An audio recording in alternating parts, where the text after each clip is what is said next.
Salut à toi et bienvenue dans un nouvel épisode de Chronique Imo, j'espère que tu vas bien. Aujourd'hui on va parler rénovation et c'est le retour d'un épisode en solo pour lequel on va prendre un peu de temps. C'est pas un épisode qui a vocation à être très très long, mais c'est un épisode pour lequel j'ai envie de prendre le temps de développer. Voilà, je vais interviewer personne, je vais juste développer un sujet qui me passionne, hein. Tu me connais, hein, surtout quand on peut parler travaux, quand on peut parler technique, c'est des choses qui moi, m'animent vraiment. C'est certainement dû au fait que euh, quand on construit, quand on rénove, quand on fait quelque chose et que c'est de sa propre initiative, bah, ça donne un petit peu l'impression de contrôler. Et puis, la création, tu vois, surtout en immobilier, bah, c'est quelque chose qui dure dans le temps. Donc tu laisses ton empreinte quelque part en créant et en rénovant. Donc voilà, j'avais envie de parler de ça aujourd'hui, et notamment des gros chantiers. Tu vas voir un petit peu au fil de cet épisode les différents sujets, et tu vas comprendre ce qui m'a motivé à faire. C'est un petit peu, voilà, c'est un peu marrant de comprendre d'où me vient cette idée de prendre le temps de développer sur ce sujet-là aujourd'hui, tu vas comprendre. Donc tu connais ma passion pour les travaux, mais tu connais pas, je sais pas, je pense que oui, mais tu sais peut-être pas que j'adore aussi les châteaux. Et donc en fait, l'idée, elle m'est venue de faire cet épisode euh, parce que le dimanche, alors je sais pas si c'est tous les jours, mais en tout cas le dimanche matin, il y a sur une chaîne de la télé, je sais pas laquelle, une chaîne, tu sais, une des chaînes perdues tout au fond de la TNT, là-bas, peut-être la 23, 24, 25, j'en sais rien. Il y a un, comment on appelle ça? Il y a un TV show qui s'appelle Château XXL, le défi d'une vie. Et donc en fait, c'est pour te la faire courte, en gros, bah, c'est des Britanniques, donc des Anglais ou enfin bon, ça peut être aussi des Australiens, ça peut être des Irlandais, etc. Mais des Britanniques en tout cas, euh, qui euh, qui vont rénover des châteaux français. Donc qui achètent un château en France, peu importe l'année, peu importe le siècle, etc. Et donc ils vont se ferrer à rénover ce patrimoine. Alors, dans le but évidemment de faire un business, hein, derrière je vais rentrer dans le détail après de ce qu'ils peuvent faire avec ces fameux châteaux, mais c'est aussi pour eux l'occasion de changer de vie, de se lancer à corps perdu dans un projet qui est vraiment un défi pour le coup, un projet de rénovation d'ampleur. Et donc du coup, moi qui adore la rénovation, qui adore aussi l'histoire de la rénovation, ça me permet de bien comprendre en fait les techniques employées. Pourquoi on utilise telle technique pour tel matériau, pourquoi tel matériau on ne le met pas parce que ça a vocation à pas durer dans le temps si jamais il y a une présence d'humidité ou justement ou parce que c'est trop sec, etc. Voilà, donc c'est des choses qui moi m'intéressent énormément. Et évidemment, quoi de mieux qu'un château pour évoquer et mettre en application toutes ces méthodes de rénovation, puisque c'est des chantiers généralement colossaux. C'est des chantiers énormes, d'ailleurs, du coup très coûteux, mais c'est surtout des chantiers où, bah, en fait, ça s'arrête jamais. Ça s'arrête jamais, et donc du coup, il y a toujours quelque chose de nouveau à apprendre. Et moi, je suis féru de ça. Donc, en plus d'adorer la rénovation, j'adore les châteaux, j'adore l'architecture et ce que ça transmet dans le patrimoine. Donc, ben, en fait, cette émission, c'est devenu un petit peu une routine pour moi. Alors, malheureusement, je ne peux pas me caler devant la télé tous les dimanches, malheureusement ou heureusement, j'en sais rien. Mais par contre, je les ai retrouvés sur Internet, les épisodes. Et donc, de temps en temps, je stream un épisode, tu sais. Et, et ça me passionne. Ça me passionne vraiment. C'est devenu un petit rituel. Faut pas me déranger, hein. Quand je regarde Château XXL, je suis dans ma bulle. Donc quand j'ai vu qu'il y avait une émission qui regroupait ces deux passions, ben, j'étais un peu aux anges. Donc je vais parler de ça aussi bien sur le fond que sur la forme et de ce qu'on doit comprendre et de quelles sont les bonnes leçons à tirer de ces fameux chantiers, parce que des fois j'ai vu des choses, ça m'a permis de faire des prises de notes aussi pendant le visionnage de certains épisodes. Il y a des trucs, c'est un peu coton. D'ailleurs, ils en parlent pas vraiment, mais on revient jamais trop sur les sujets quand c'est un peu trop technique. J'ai remarqué qu'ils aimaient pas trop creuser et, et donner trop d'informations sur les difficultés que les châtelains vont rencontrer.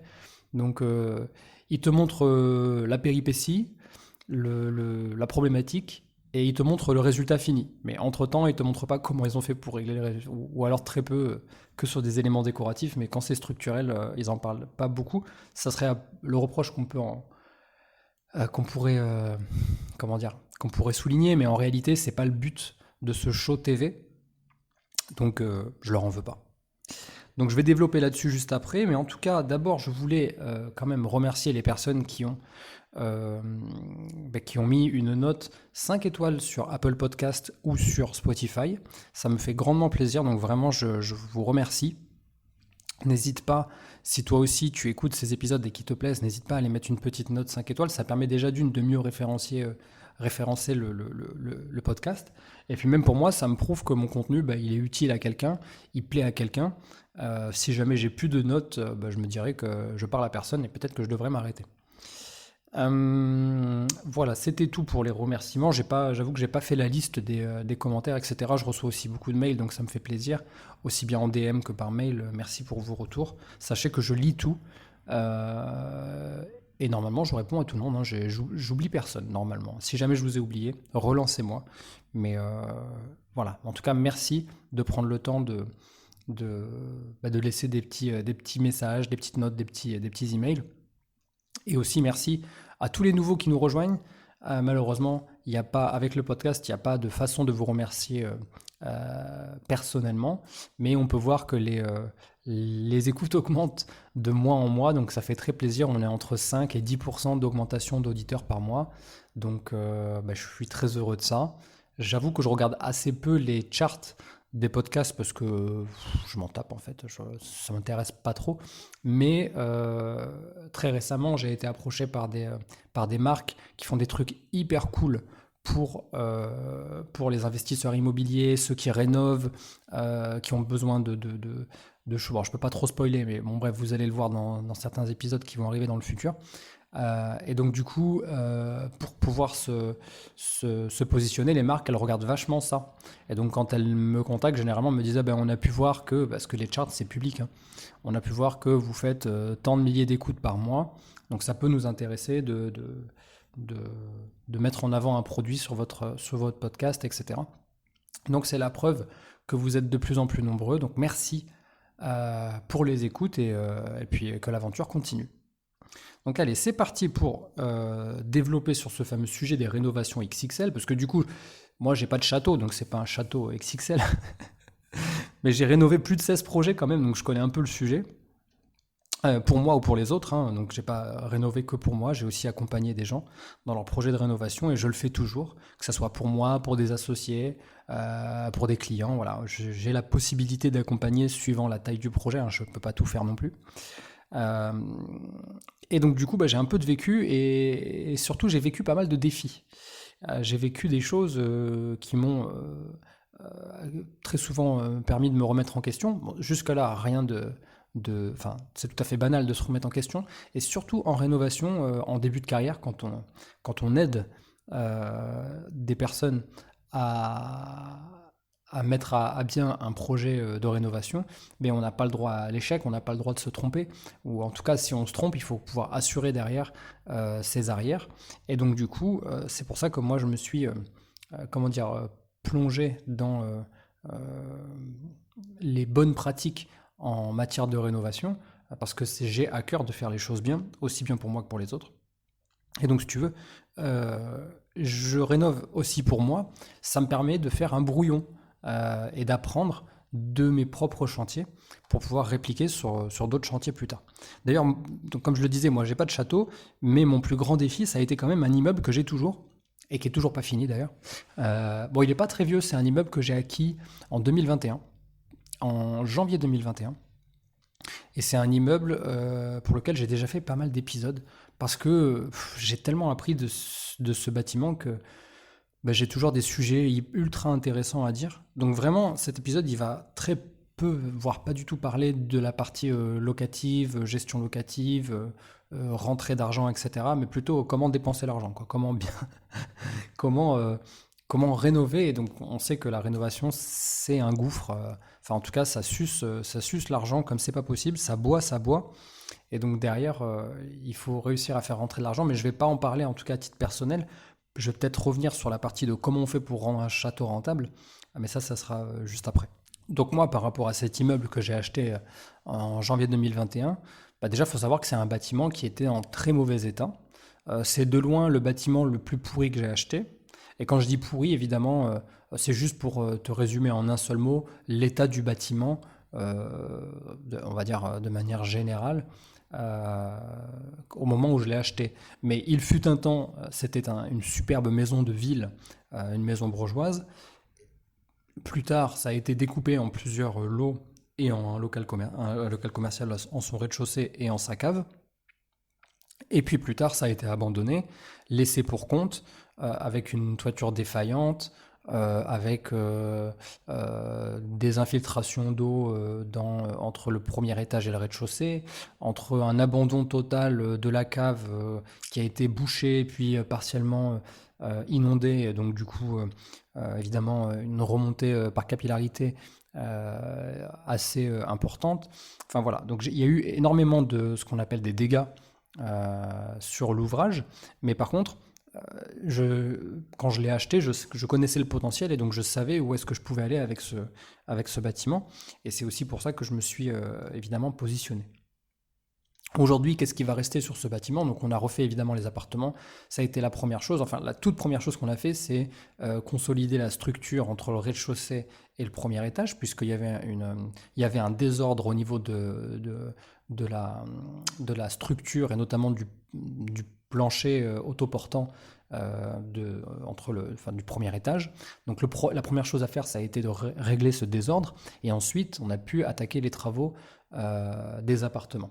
Donc ça, c'est une chose qu'on a fait, on va dire, relativement rapidement, hein. Sur une période de 6 mois, on a pu rénover 2 T3 qui ont été tout de suite mis en location. Et ensuite, on a pu attaquer une partie qui a été une transformation, en fait, puisque c'était l'ancien laboratoire de la boucherie du rez-de-chaussée qu'on a transformé en box. Mais là, du coup, je te renvoie vers le premier épisode de la saison 1 qui parle de ça. Je crois qu'il y a un autre épisode de la saison 2, mais je ne me rappelle plus. Et qui explique un petit peu ce parcours-là. Et ensuite, on a attaqué, et là c'est en cours de finition, donc l'ancien magasin de la boucherie, pour le coup, qui lui donne sur la rue et qui a pour vocation à devenir une chambre de location en courte durée, une chambre à thème, évidemment, hein. Et je me réserve le droit d'en parler un peu plus dans un épisode à part. Voilà, donc là c'est quasiment terminé. Et puis il va rester quasiment 60 mètres carrés de cave voûtée, absolument magnifique, mais quand même bien dans son jus, à régler. Et donc ça, je pense que ça sera la dernière partie du bâtiment, ainsi que peut-être la partie esthétique, peut-être façade. Voilà, mais c'est grosso modo, on est sur la dernière tranche, on va dire sur les derniers 20% de ce chantier. C'est un chantier, du coup, on est en 2023 au moment où j'écris, 2021, donc ça fait quasiment 2 ans. On peut considérer que le chantier a été vite. Moi, à titre personnel, je ne trouve pas. Ça va jamais assez vite à mes yeux, mais je pense que tu connais cette sensation. Si toi aussi tu rénoves des appartements ou des maisons pour les mettre en loc ou pour en faire un business, j'imagine que tu as toujours l'impression que c'est jamais assez rapide. Moi, c'est ce que j'ai comme impression, même si je suis conscient du fait que l'immeuble est déjà rentable, euh, et que il vit très bien, et qu'il n'a pas besoin d'aller plus vite que la musique, dans le sens où j'ai pas besoin de tout de suite de rénover les caves et la façade pour qu'il continue à être rentable. Voilà, ce n'est pas problématique à son bon entretien ah oui, il y a aussi les communs à faire. Enfin, les communs doivent être repeints. Donc voilà, donc il y a encore des lots à faire, mais c'est pas catastrophique. Mais du coup, évidemment, c'est pas un château, c'est une bâtisse, si je dis pas de bêtises, de 1880 ou 1890. Euh, la seule, la seule chose que je voulais faire, moi, dans un premier temps, dans cet épisode, c'était de te donner la seule et unique bonne pratique que tu dois faire quand tu te lances dans un chantier important. Qu'est-ce que c'est qu'un chantier important? Déjà, on va le définir d'avancer. Un chantier important, c'est par exemple un chantier où les travaux vont être quasiment ou autant, voire même plus importants que le coût du foncier. Donc je te donne un exemple. Tu achètes une maison ou un bâtiment qui coûte 80 000 euros. Tu en as pour 70, 80, 90, 100 de travaux. Bon, ben là, clairement, il faut que tu respectes cette bonne pratique. C'est très important parce que autant de travaux par rapport à un coût au mètre carré. Alors évidemment, ça va dépendre d'où tu te trouves, hein. Ça va être plus difficile dans certaines régions de trouver des affaires comme ça. Mais pour ce genre d'affaires, et d'ailleurs pour les châteaux, c'est souvent le cas. Les châteaux, il y a tellement de mètres carrés qu'au final, ça s'achète pas très cher au mètre carré. Si tu ramènes le prix au mètre carré, les châteaux, tu vas te dire que tu peux faire une bonne affaire. D'ailleurs, je t'invite à regarder sur Internet, tu as un tas de châteaux qui sont disponibles. En France, on recense un peu plus de 37 000 châteaux encore habitables. Donc ça veut dire vous pouvez l'acheter, le rénover et y vivre tout de suite. Il y en a beaucoup qui sont en ruine, il y a un peu plus de 5000 ruines recensées. Mais voilà, mais il y a quand même beaucoup de châteaux en vente. Et de toute façon, un château, même si on vous dit qu'il n'y a pas de travaux, il y a des travaux. Un château, c'est travaux non-stop, même le plus beau des châteaux. Ça n'existe pas un bâtiment aussi vaste et aussi ancien, sauf s'il date début 20e, tu vois, mais il y avait déjà plus trop de châteaux début 20e. On va parler de manoirs ou d'autres choses, mais voilà, il y a toujours besoin d'un fonds de roulement, il y a un besoin d'un fonds de roulement en travaux, un fonds d'urgence en quelque sorte, toujours disponible pour ce genre de bâtiment. Et du coup, j'ai perdu le fil, mais je te disais juste que à partir du moment où le coût des travaux est important, il y a une seule et unique bonne pratique que je veux que tu opères, et sache que c'est pas négociable. Si tu le fais pas, tu t'exposes à des risques qui sont bien plus grands que toi, des risques assurantiels, et je te déconseille de faire des économies de bout de chandelle là-dessus. C'est tout simplement le fait que si tu achètes un château ou un bâtiment comme ça, ou comme moi, quelque chose où il y a énormément de travaux, il faudrait que tu fasses passer 3 personnes, ou plutôt 3 entités, 3 entreprises. Alors des fois, il y en a besoin que de 2, je vais t'expliquer pourquoi. Et voici lesquelles. Donc la première, c'est un BES, le bureau d'études structure, ou autrement appelé le bureau d'études techniques.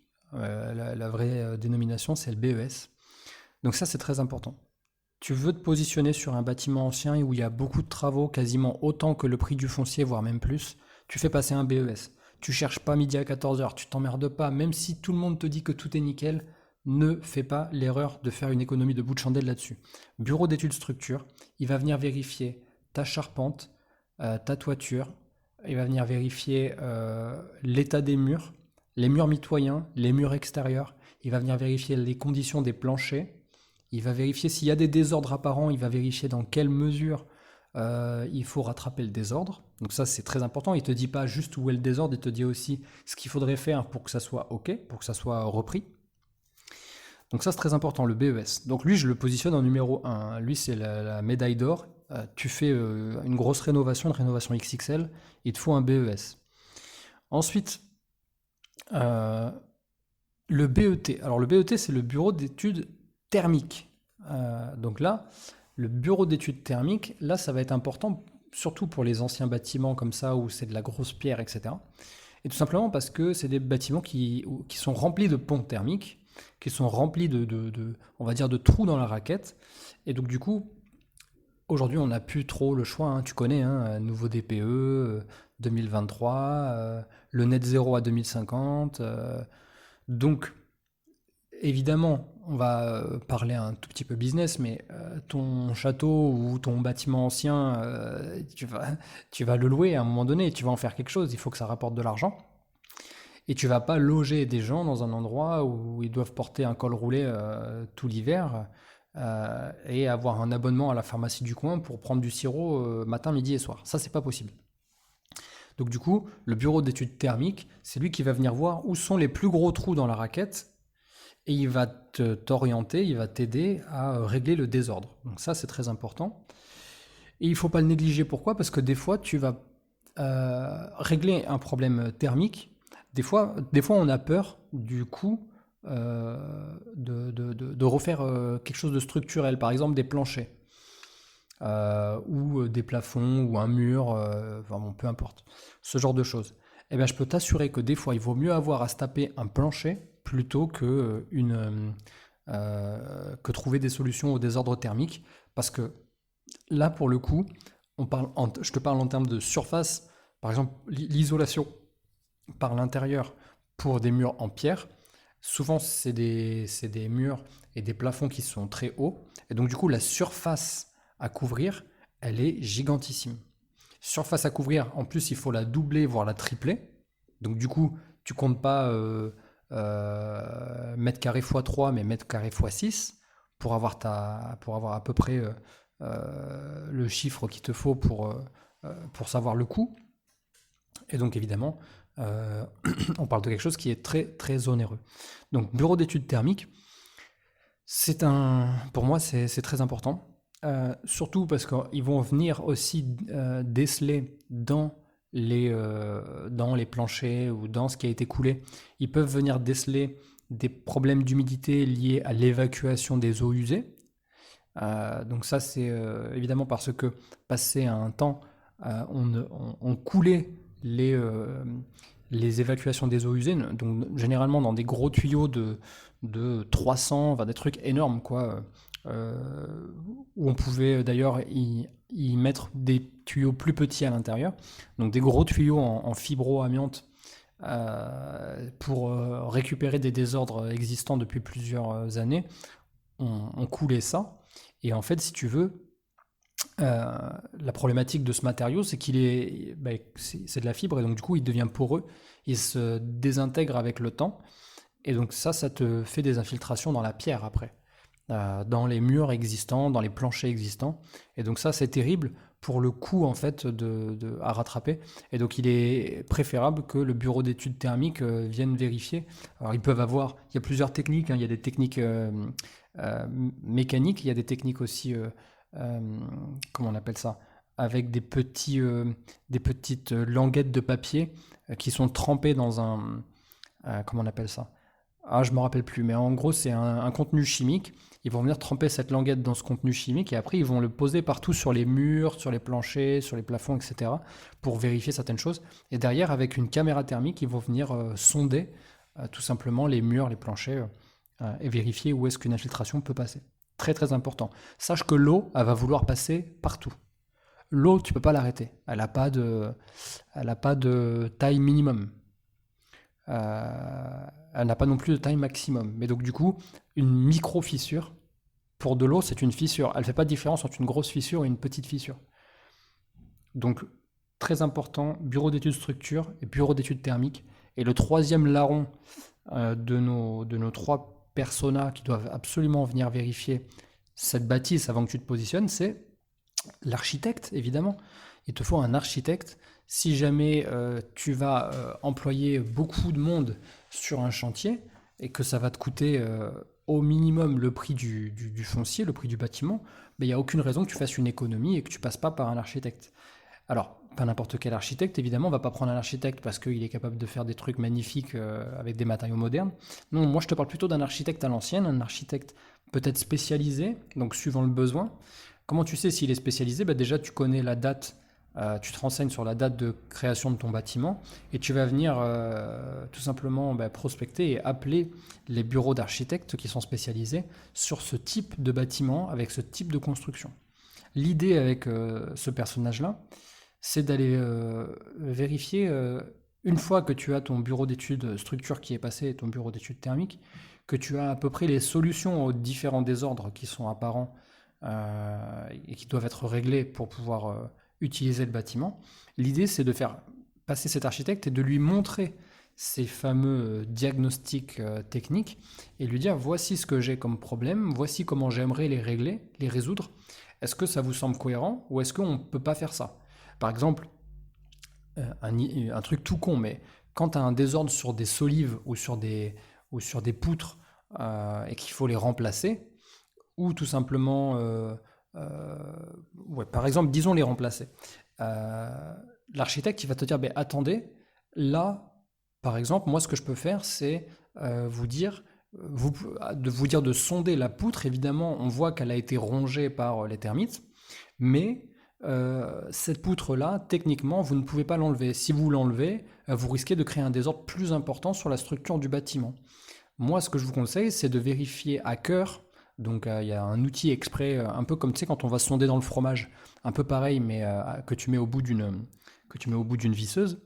Et donc, grâce à cet outil, tu peux aller sonder au cœur de la poutre et vérifier dans le carottage que tu vas pouvoir sortir, vérifier comment est la poutre au centre. Et grâce à ça, donc c'est ultra fin, hein, mais ça permet juste d'aller vérifier, ça va pas endommager ta poutre en elle-même.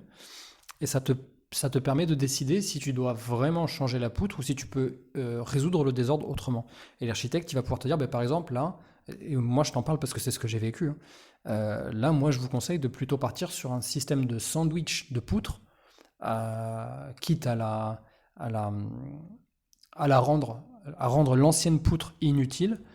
Mais je préfère que vous fassiez un système de sandwich de poutre vissé plutôt que remplacer cette poutre. Parce que quand vous allez la remplacer, vous êtes obligé d'enlever tous les planchers au-dessus.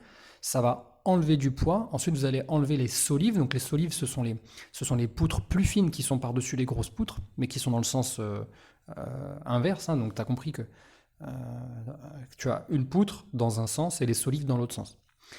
Et donc, quand on enlève tout ça, ça vient dégager du poids. Et donc, qu'est-ce qui se passe avec les poutres? Ben, les poutres, elles sont là pour supporter du poids et elles ont ce qu'on appelle une résistance. Et donc, au lieu de. Donc, la poutre, elle casse pas, elle casse jamais, hein, quasiment impossible. Mais par contre, elle va se plier, elle a une torsion.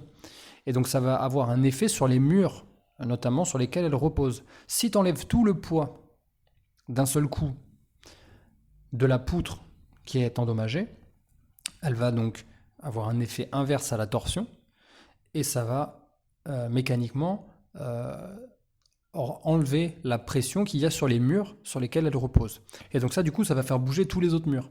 Donc je peux dire que si jamais il y a eu des rénovations, s'il y a eu du placo, s'il y a eu du mortier et qu'il a été humidifié ou qu'il tient mal, tout ça, ça se casse la gueule. Ça peut même aller jusqu'à bouger les tuiles sur le toit. Donc, faire très très attention. Et c'est pour ça que, avant de prendre des décisions par soi-même, surtout si on n'a pas l'expérience, moi je conseille de passer par ces trois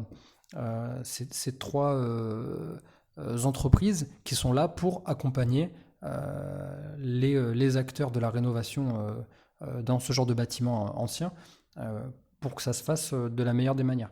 Donc, dans l'ordre, tu fais d'abord passer le bureau d'études structure, ensuite le bureau d'études thermiques. Souvent, les deux travaillent ensemble.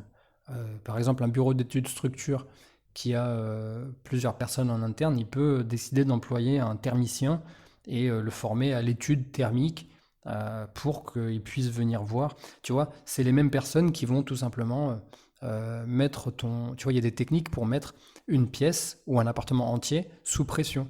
Donc ils peuvent, avec une machine, le mettre sous pression pour voir où est-ce qu'il y a des fuites, où est-ce qu'on perd la pression de la... Enfin bon bref, c'est ultra intéressant et c'est dans cet ordre-là qu'il faut les faire passer et ensuite un architecte pour vérifier que la manière dont tu veux résoudre les désordres, bah, elle soit validée et que tu fasses pas une grosse connerie.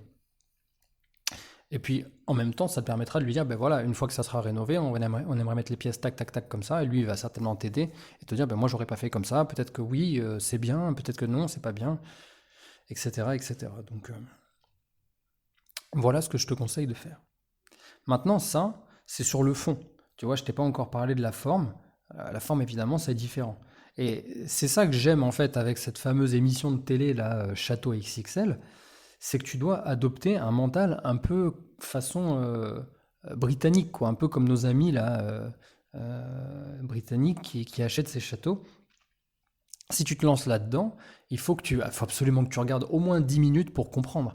Tu vas aller voir, c'est incroyable. Ils ont des défis, des trucs, vraiment, ça pourrait te plomber le moral où tu te dis, ok, bon, ça nous coûte une blinde. On vient de découvrir que ça va nous coûter une blinde. Et c'est des gens qui ont certainement une enveloppe travaux. Tu vois, ils le disent pas.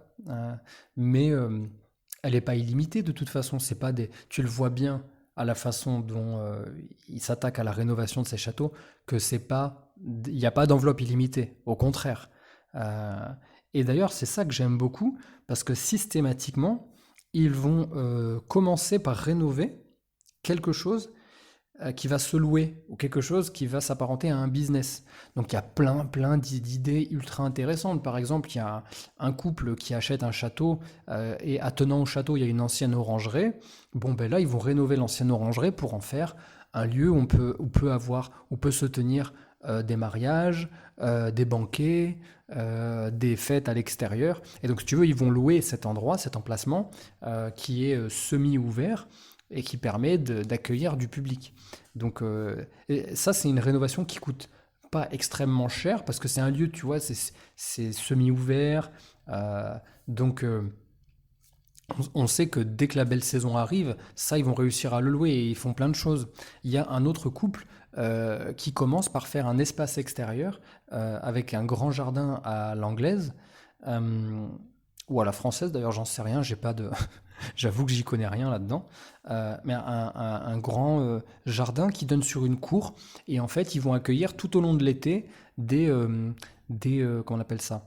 Des rallyes de tourisme. Donc les rallyes de tourisme, c'est ces fameux groupes de passionnés automobiles qui se retrouvent et qui se rejoignent à un endroit T. Ils ont un parcours, donc ils finissent un parcours et au final, ça se termine à un endroit.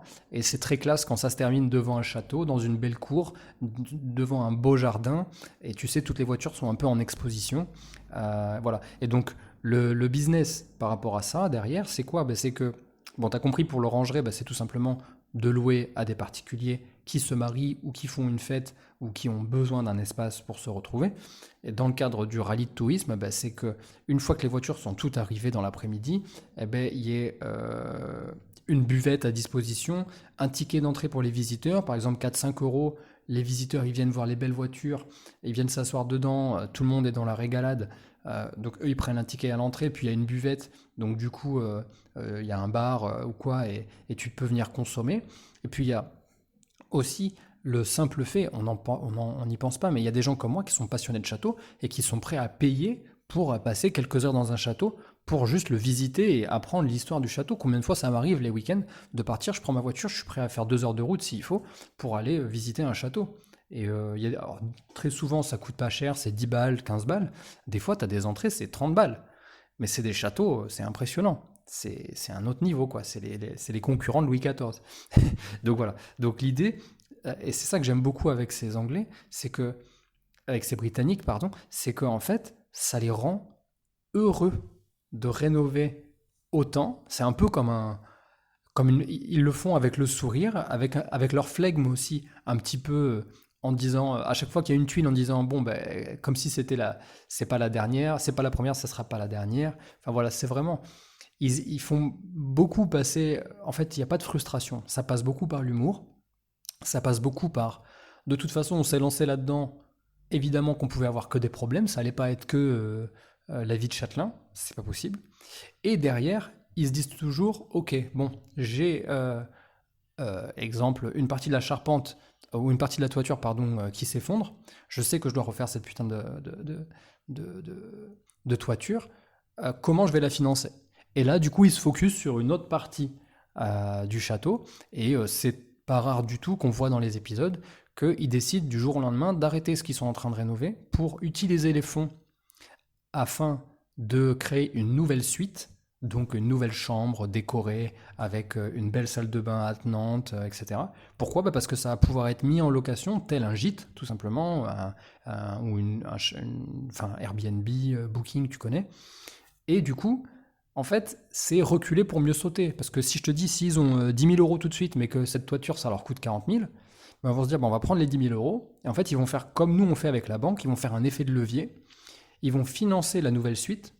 Cette nouvelle suite, elle va rapporter tellement en location saisonnière que du coup, en fait, les fonds, ils vont les lever comme ça. C'est les nouveaux fonds de cette location saisonnière qui vont permettre de lever l'argent ou de créer l'argent, tout simplement. C'est deux choses différentes pour aller régler cette toiture.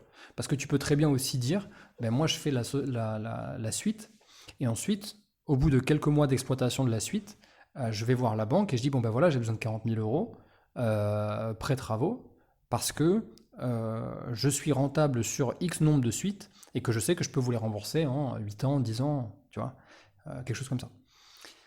Donc c'est ça que j'aime beaucoup en fait, c'est que c'est pratico-pratique, on les voit faire des choses qui sont toujours évidemment une plus-value pour eux, pour leur bâtiment, pour leur business, pour leur épanouissement en tant que propriétaire de château. Mais très très très souvent, la première personne qui va jouir de la rénovation qu'ils vont faire, c'est pas eux, c'est le client.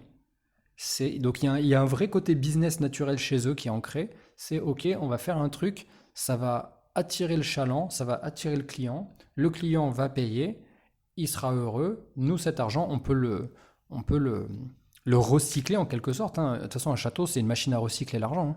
Parce que aussi bien c'est un gouffre, mais tout autant, tu peux faire des belles choses. Tu peux attirer beaucoup de monde. Et tu vois, si tu es propriétaire d'une vieille bâtisse comme ça, d'un château ou quoi, et que tu as perdu la motivation, mais juste dis-toi, il te suffira de te connecter avec des gens de la ville, des gens des alentours, des gens, des producteurs, par exemple, des producteurs de, de fruits et légumes, etc. Et tu peux créer un rendez-vous, en fait. Tu peux créer des rendez-vous. Et je pense que, au fond de moi, c'est un mini rêve caché. Un mini rêve caché que d'être propriétaire d'un château et de créer tout au long de la semaine et des week-ends des activités lucratives, évidemment, pour que d'une part le château soit toujours en bon état, toujours bien rénové, toujours bien entretenu, et d'autre part avoir un business qui tourne et, euh, et m'épanouir dans un beau bâtiment. Moi, je pense que c'est en quelque sorte un objectif qui était sous-jacent et que je commence à découvrir tout au fond de moi. Voilà un petit peu ce que j'avais envie de te dire sur une grosse rénovation, une rénovation dite XXL. Donc est-ce que c'est le défi d'une vie? Oui, je pense, en tout cas pour ces gens-là, pour les châteaux, les bâtiments qu'ils ont achetés, c'est les défis. Euh, Moi, j'ai vécu un grand défi lorsque j'ai eu 20 ans, 21 ans, et que j'ai acheté mon premier bâtiment, qu'on a divisé, un ancien château du XVIIe siècle, moulin, pardon, du XVIIe siècle, et qu'on a revendu derrière. C'était un premier défi, mais c'était un défi, comment dire, déjà j'avais beaucoup plus de fougue, beaucoup plus de force, je pense. Euh, on pouvait me plier, mais on ne pouvait pas me casser à cette époque-là, donc c'était déjà, ça me pesait moins sur la conscience. Mais surtout, étant donné qu'on a vendu très vite, on a revendu très vite, après rénovation, après décoration, tu vois, clé en main, vraiment des appartements de luxe, en fait, en réalité, ça a été indolore, parce que là, c'est comme une piqûre, en fait. Tu vois, tu te fais piquer, ça te gratte pendant 2 jours, et puis c'est parti. Et donc, en fait, euh, moi, mon défi, c'était pas ça. Mon vrai gros défi, c'est le fameux immeuble que j'ai acheté en 2021 et que j'ai toujours pas fini, qui est une sorte de défi. Je pense que, tu vois, par exemple, là, après je termine avec cet épisode parce que sinon il va être trop long, mais grosso modo, depuis quelques mois, on s'est atterré avec mes associés donc on achète et on rénove un immeuble où il y a 4 lots. Cet immeuble-là, il est potentiellement plus grand et plus lucratif que ce fameux immeuble de 2021 que j'ai acheté. Mais n'étant pas tout seul, étant plus structuré, ayant une meilleure expérience euh, et un agenda tenu un peu façon entreprise, quoi, tu vois, en fait, en réalité, ce projet, il risque d'être terminé beaucoup plus rapidement que mon projet que j'ai commencé en 2021, tu vois. Euh, donc, donc c'est ça qui est fou. Euh, c'est toujours une histoire de période quand on fait les choses dans la vie. Bref, on en a terminé avec cet épisode du jour. J'espère que ça t'a plu. J'ai été un peu, comment dire, un peu long, un peu lent. J'avais vraiment envie de rentrer dans le détail de ce sujet qui me passionne. Je sais pas si toi ça te passionne, mais en tout cas, t'hésiteras pas à me le dire. Aussi bien si tu m'écoutes sur Spotify que sur Apple Podcast, j'ai hâte que tu me fasses un petit retour dans les commentaires et que tu me mettes une note, mais t'hésites pas, on en discute et je te répondrai bien évidemment. Alors, on va passer à la question du jour. Alors, la question qui est en fait qui est un mail que j'ai reçu, un mail de Charles, qui me dit: Salut Mathieu, un énorme merci pour ce fichier très bien construit et efficace. Les liens sont un vrai plus. Je, je pense que Charles, il fait référence au tableau. Tu sais, le tableau estimation des travaux et des meubles. Le tableau qui te permet de faire une estimation claire et précise de ton projet de rénovation que j'offre et que d'ailleurs je te remettrai le lien dans la description de cet épisode si tu le veux, toi aussi. Et c'est vrai que j'ai rajouté des liens pour te faire gagner du temps, genre tu veux une cuisine toute faite en... t'as 250 cm, t'as 2,50 m de dispo sur ton pan de mur, bon bah je te mets une cuisine déjà toute faite, électroménager comprise, Castorama 1 500 €, tu vois. Voilà, c'est juste l'habitude qui fait que... Et donc j'avais mis des liens et je pense que ça peut faire gagner du temps aux gens. Alors je continue, tu me dis: je me lance actuellement dans l'aventure des travaux de rénovation et on va dire que je suis complètement novice. J'avais deux questions. Comment fais-tu pour trouver de bons artisans spécialisés?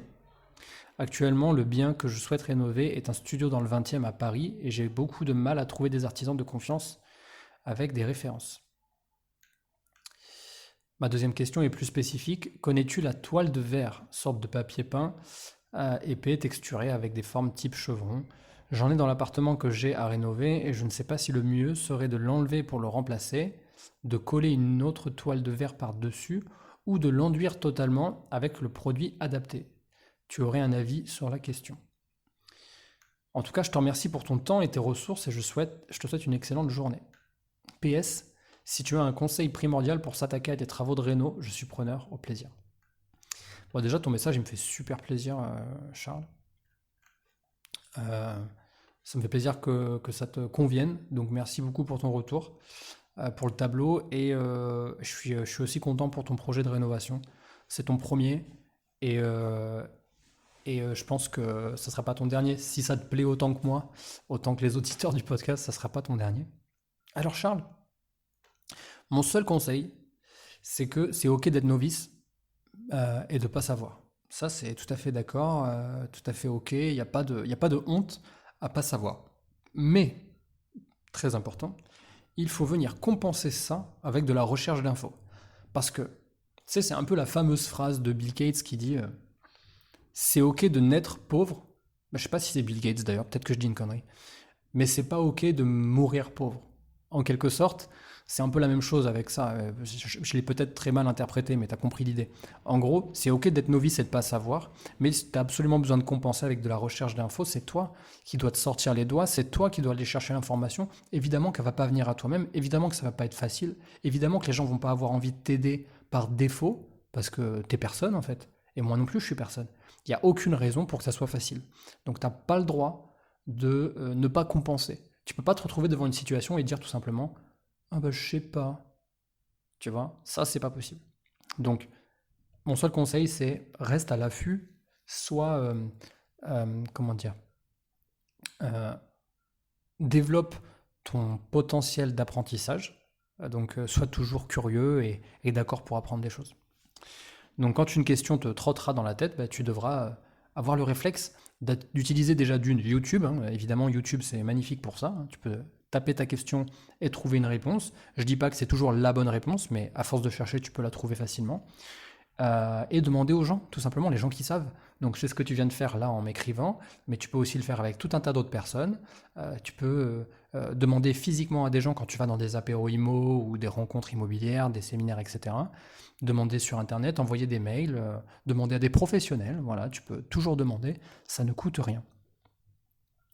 Et surtout, ne te laisse pas berner par un devis où on dit qu'il faut faire comme ça, donc il faut faire comme ça. Non, ça, te laisse pas berner. Réserve-toi le bénéfice du doute et vérifie tout, remets tout en question.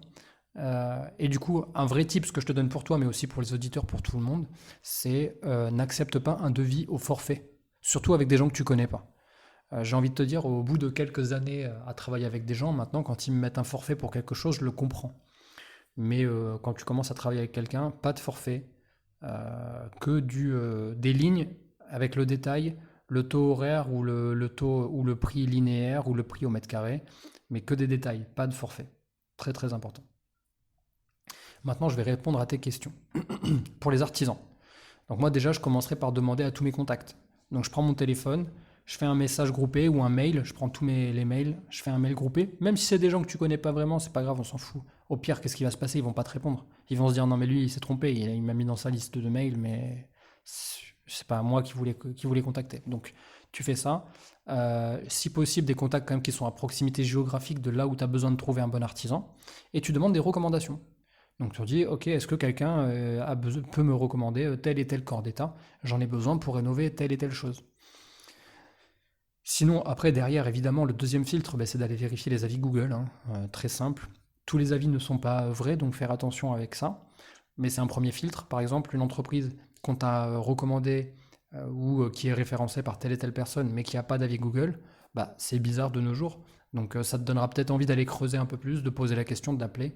Voilà.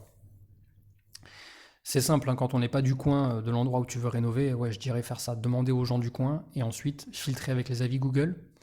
Ensuite, si tu prends une entreprise et que tu as besoin qu'elle soit RGE parce que tu veux te faire financer par la région ou par le département des travaux, ben, demander une attestation RGE. Ça, c'est très important. Demander l'attestation de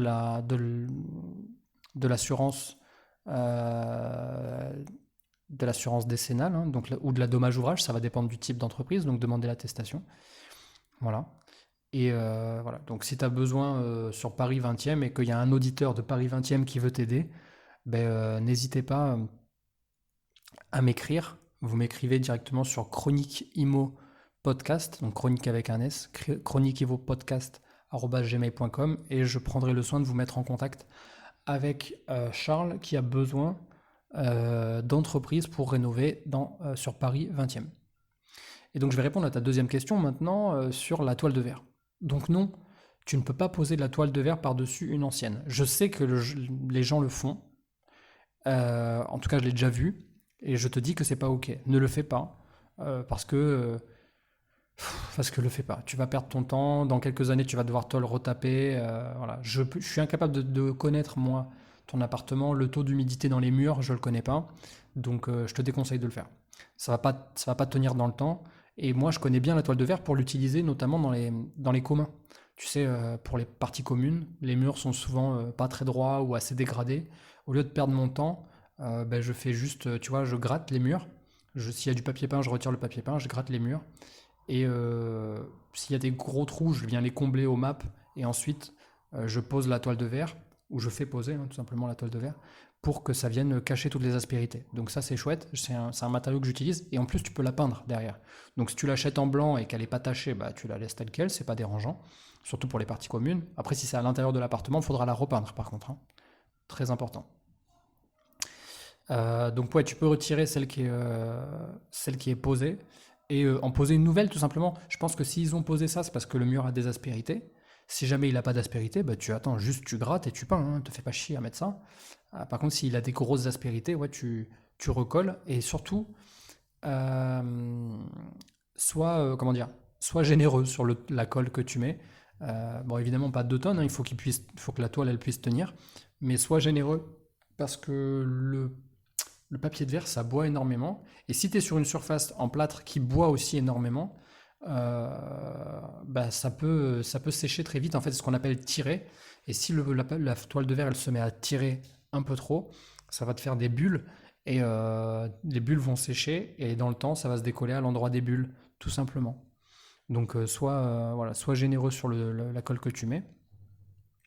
Et si jamais le papier il se décolle pas partout et que ça t'embête de le faire ou quoi et que il tient bien à certains endroits, etc. Donc s'il tient bien, vraiment très bien, tu peux utiliser ce qu'on appelle un enduit de garnissage.